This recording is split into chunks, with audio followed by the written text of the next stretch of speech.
नमस्कार विद्यार्थी मित्रांनो, मी अभिजित पुन्हा एकदा तुम्हा सर्वांचं माझं युट्यूब चॅनल फ्युचर ब्युरोक्रॅट्सवर मनापासून स्वागत करतो. आज 4 जानेवारीला गट ब चा पेपर झालेला आहे आणि आपण आता या सिरीजमध्ये जो पॉलिटीचा पेपर आहे, म्हणजे जो पॉलिटीचा सेक्शन आहे, त्या सेक्शनचा आपण म्हणजे संभाव्य उत्तरे पाहणार आहोत. आता हे संभाव्य उत्तर आहेत, कदाचित आयोगाच्या आन्सरकीनुसार याच्यामध्ये थोडाफार बदल होण्याचे चान्सेस असतात, कधीही ती शक्यता असतेच, आपण तिला नाकारू नाही शकत. तर आता आपण चला सुरू करूया. 51 क्रमांकाचा प्रश्न आहे, भारतीय संविधानातील कलम 243 जी या बाबतीत खालीलपैकी कोणते विधान किंवा विधाने बरोबर आहेत असं म्हणलेलं आहे. त्याने काय विचारलेलं आहे, बरोबर विचारले.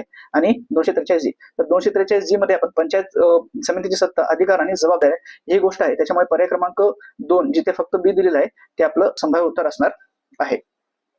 पुढचं स्टेटमेंट आहे, खालीलपैकी कोणते विधान किंवा विधाने बरोबर आहेत. अगेन त्यांनी बरोबर प्रश्न विचारले. 1 मे 1960 रोजी महाराष्ट्र राज्याच्या स्थापनेसह महाराष्ट्र राज्याचे महाधिवक्ता कार्यालय अस्तित्वात आले. हे वाक्य बरोबर आहे मित्रांनो. तसेच महाधिवक्त्याची नियुक्ती भारतीय संविधानाच्या अनुच्छेद 165 मधील तरतुदीनुसार केली जाईल, हे वाक्य बरोबर आहे. आणि बिरेंद्र सराफ हे महाराष्ट्राचे महाधिवक्ता आहेत ऑगस्ट 2025 पर्यंत. आता मिलिंद साठे यांची नियुक्ती महाधिवक्ता म्हणून केलेली आहे. तर मिलिंद साठे हे सध्या महाराष्ट्राचे महाधिवक्ता आहेत आणि बिरेंद्र सराफ यांना राजीनामा दिला होता त्यावेळेस. त्याचं पर्याय उत्तर असणार आहे 4 अ, ब आणि क. पुढील प्रश्न आहे 53वा. आपण पाहू शकतो इथं, खालीलपैकी कोणते मूलभूत कर्तव्य नाही म्हणलेलं आहे. प्रश्न आपल्याला काळजीपूर्वक वाचायचा आहे, काय नाही कर्तव्य नाही. तर पहिलं वाक्य आहे, वैयक्तिक आणि सामूहिक क्रियाकलापांच्या सर्व क्षेत्रात उत्कृष्टतेसाठी प्रयत्न करणे जेणेकरून राष्ट्र सतत प्रयत्न आणि यशाच्या उच्च पातळी पोहोचेल. हे आहे मित्रांनो, जो जन्मदाता असेल किंवा पालक असेल त्याने आपल्या पाल्याच्या वयाच्या 6व्या वर्षापासून ते 14व्या वर्षापर्यंत शिक्षणाची संधी उपलब्ध करून देणे, हेही मूलभूत कर्तव्य आहे.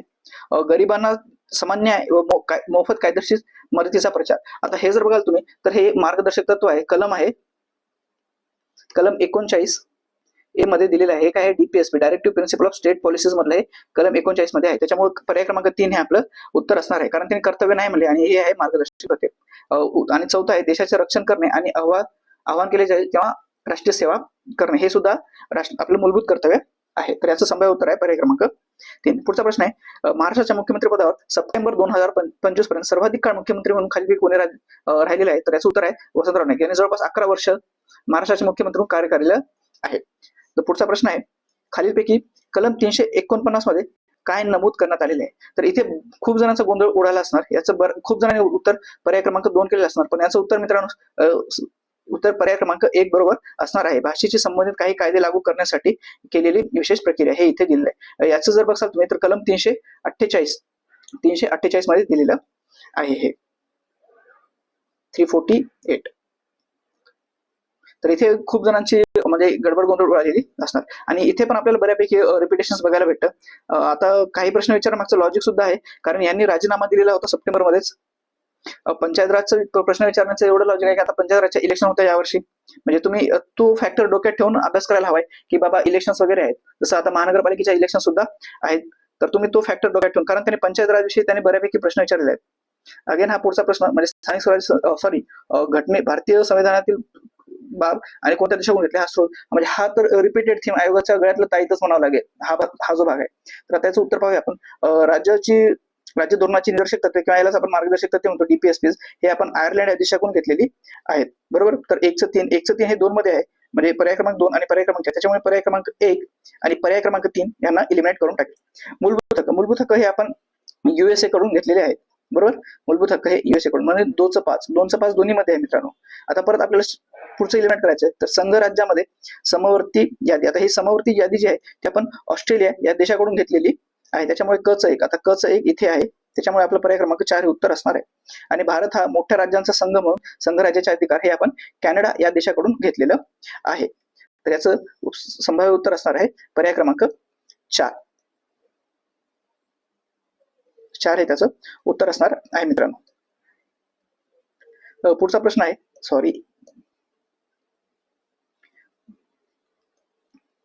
पुढचा प्रश्न असणार आहे, भारतीय संविधानाच्या कलम 8 मध्ये खालीलपैकी कशाचा उल्लेख करण्यात आलेला आहे.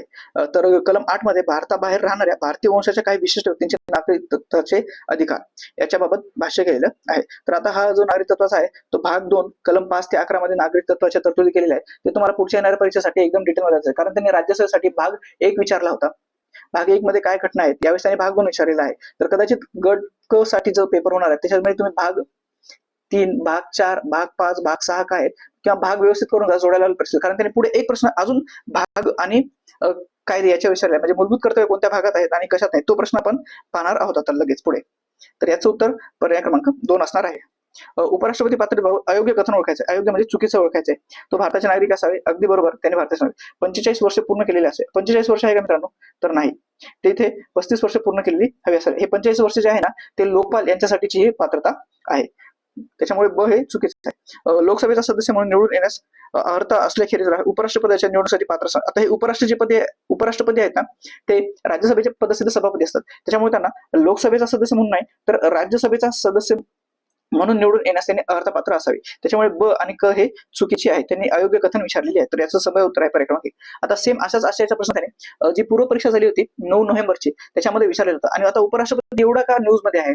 कारण उपराष्ट्रपती पदाच्या निवडणुका झालेल्या आहेत. कारण महाराष्ट्राचे जे गव्हर्नर होते सी.पी. राधाकृष्णन यांचीच आता उपराष्ट्रपती म्हणून नियुक्ती झालेली आहे. आणि त्याच्या अगोदर जे जगदीश धनखड म्हणून उपराष्ट्रपती होते त्यांनी आकस्मिक असा राजीनामा दिलेला होता. त्याच्यामुळे उपराष्ट्रपद वॅकंट झालं होतं, काही दिवसासाठी रिक्त झालं होतं. त्याच्यामुळे त्यांना इलेक्शन घेणं भाग होतं सरकारला. तेव्हा उपराष्ट्रपदाचे इलेक्शन झाले आणि महाराष्ट्राचे जे गव्हर्नर होते ते आता देशाचे उपराष्ट्रपती म्हणून कार्य करतात. त्याच्यामुळे उपराष्ट्रपती या पदावर परीक्षेत प्रश्न येणं हा म्हणजे संभाव्य टॉपिक होता, म्हणजे साहजिक त्याचा प्रश्न होता.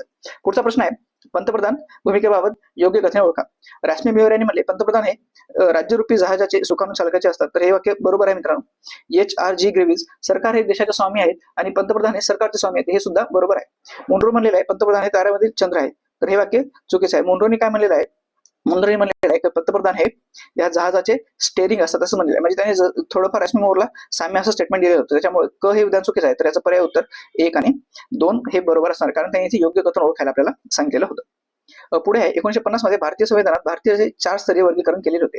जे 4-फोल्ड डिव्हिजन केलेलं होतं आपण, ते असं होतं की 4 भाग होते. पहिल्या भागामध्ये ब्रिटिश सरकारच्या खालील राज्य होते. भाग 2 मध्ये ही संस्थानिकांचे राज्य होते. भाग 3 मध्ये चीफ कमिशनरचे प्रांत होते आणि भाग डी मध्ये एकच प्रदेश होता, अंदमान आणि निकोबार. तर भाग 1 मध्ये ब्रिटिश प्रांतातील राज्य होते, म्हणजे भाग ए मध्ये ब्रिटिश होते, वरचं खाली केले, आणि भाग बी मध्ये त्याने कायदेमंडळ केले. त्याच्यामुळे हे विधान चुकीचं, हे विधान चुकीचं, हे बरोबर आणि हे बरोबर. तर क आणि ड योग्य आहेत. तर त्यांनी इथे योग्य विचारलेलं होतं. तर पर्याय क्रमांक 2 योग्य आहे. आता याची 4 कमिशनरची जी प्रांत आहेत ती 4 होती. ती कोणती कोणती होती?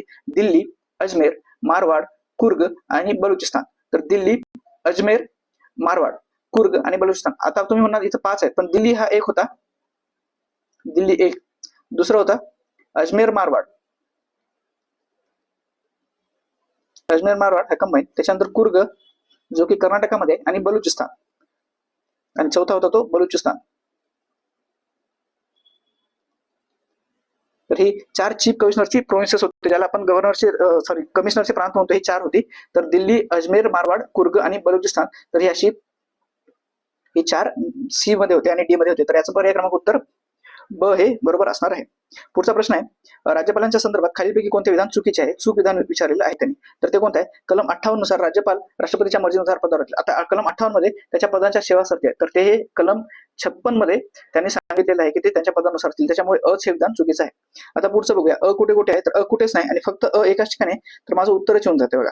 असं पण आपल्याला वेळ वाचायचा आहे, कारण कंबाईनच्या पेपरमध्ये 100 क्वेश्चन आणि 60 मिनिटांमध्ये करायचं, त्याच्यामुळे वेळ फार कमी पडतो.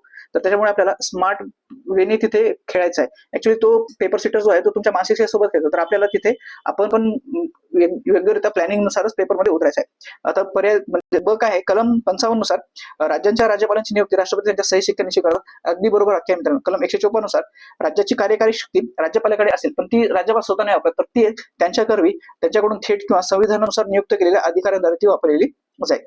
कलम 163 नुसार मुख्यमंत्र्यांच्या अध्यक्षतेखाली एक मंत्रिमंडळ असेल, जे की राज्यपालांना कशा पद्धतीने कार्यवाही करायची त्याच्याविषयी सल्ला देईल. तर हे सुद्धा बरोबर आहे. तर याचा पर्याय क्रमांक 1 हे बरोबर आहे.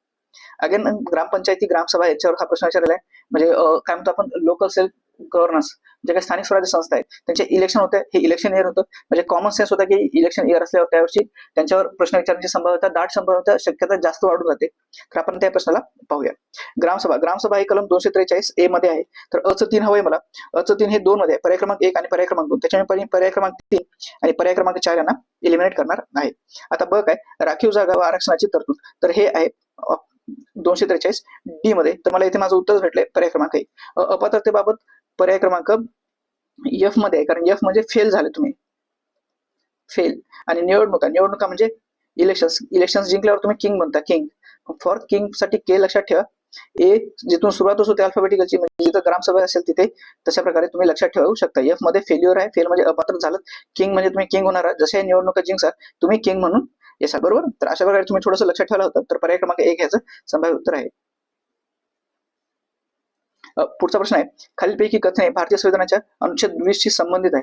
प्रश्न आपल्याला काळजीपूर्वक वाचायचा आहे. 20 शी संबंधित आहेत म्हणलेला आहे. कायद्याद्वारे प्रस्थापित केलेल्या कार्यपद्धतीला अनुसरल्याखेरीज कोणत्या व्यक्तीस त्याचे जीवित व्यक्तिगत स्वातंत्र्य. आता जीवित व्यक्तिगत स्वातंत्र्य हे कलम आर्टिकल 21 चा मूळ गाभाच आहे बघा मित्रांनो. जीवित व्यक्तिगत स्वातंत्र्य त्याची हेडलाईन ती आहे आर्टिकल 21. त्याच्यामुळे तर 20 शी संबंधित असणार नाही. त्याच्यामुळे जिथं जिथं तिला आपण इलिमिनेट करूया.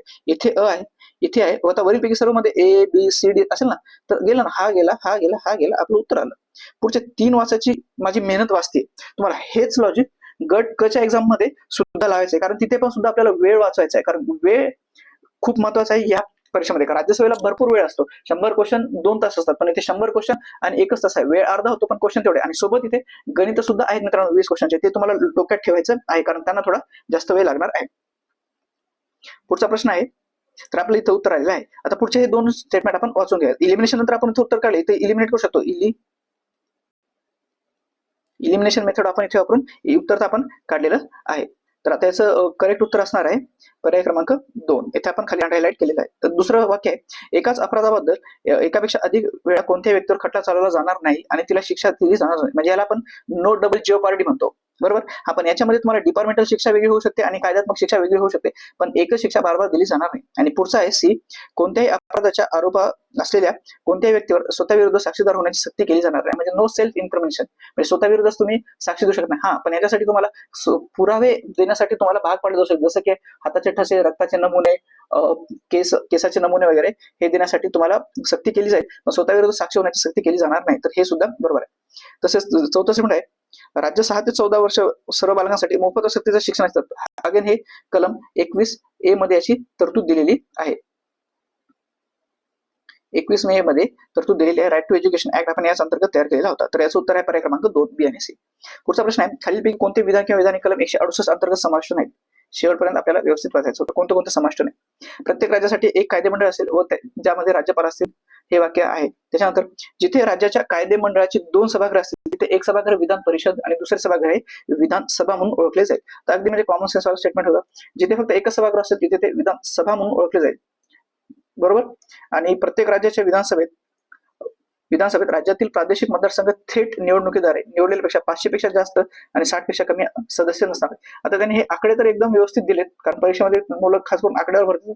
हे आकडे तर बरोबर दिलेत, पण ही तरतूद 168 मध्ये नसून ते 170 मध्ये देण्यात आलेली आहे. त्याच्यामुळे 68 मध्ये समाविष्ट नाही, तर ते पर्याय क्रमांक डी हे होतं.